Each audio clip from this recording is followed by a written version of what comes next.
generation of the technological society, we have been acted upon by forces of such power that few, if any, of us can understand. Extensive information gathering on every American, human experiments with drugs and psychosurgery, electronic surveillance, the era of the computer, invasion of privacy, growing government and corporate power over our lives, a people plagued by dehumanization, loneliness, and violence. Dramatic? Perhaps. But we are losing control of our technology and our lives. Not so long ago, people in a similar situation did not awaken to the forces around them. Are we so unwise as to do the same?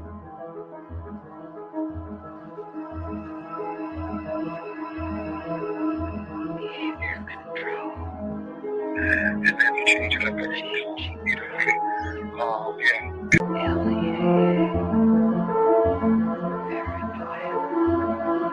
enemy list, wiretap, dead acts, dossiers, medical records, social security number, credit record, national security.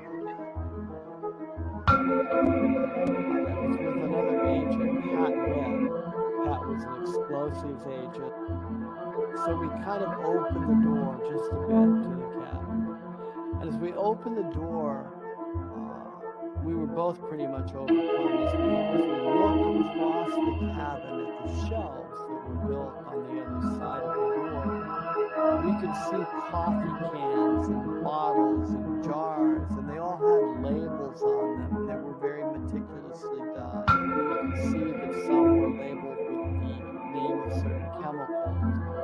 One of the things we saw was a hooded sweatshirt, that was hanging up there.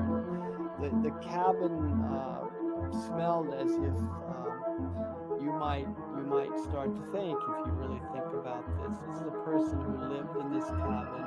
They had a cutaway spot on the floor to go to the bathroom in if he needed to. Had built fires in the cabin. Mid-City, Los Angeles.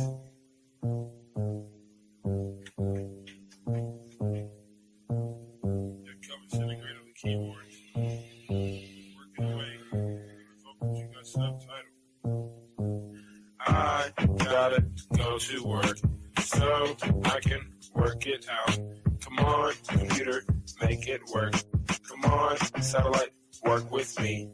I gotta go to work so I can work it out.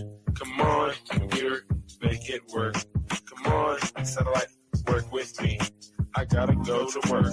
Who would have thought that I would slaughter these jerks? The first full-time clocking serial microphone rocker. I used to jump on the stage back in the day wearing a stocking. To conceal my identity in any stereotypical venue. Never will I reveal the serious way that I feel. I'm on job time, all I do is talking to the steel. Use my style to hide and conceal. Profile every guy while they smile and just say that I'm real. Bad luck strikes in 3, all of you will agree. I didn't have a heat shield, they rained triplicate on me. But it's squares versus circles, then, and if you can compare front and back are differentiated by a 90-degree square circle. If you know what I'm talking about, you know the code, work it out. Forced entry, I was disguised as a sentry. I gave not a care, life is an adventure to me. I obtained secret money and manufacture inventions, fracturing the line between space and time dimensions. Restructure the torque and the structural integrity, so I can walk on water while the returning surface tension. This making me an acolyte of the greater unknown, the word shark, king of these murky seascapes. Within my patriarch society, you cannot dethrone the intricate degree and climate that I seize from the police state. I gotta go to work so I can work it out. Come on, computer, make it work. Come on, satellite, work with me. I gotta go to work so I can work it out. Come on, computer, make it work.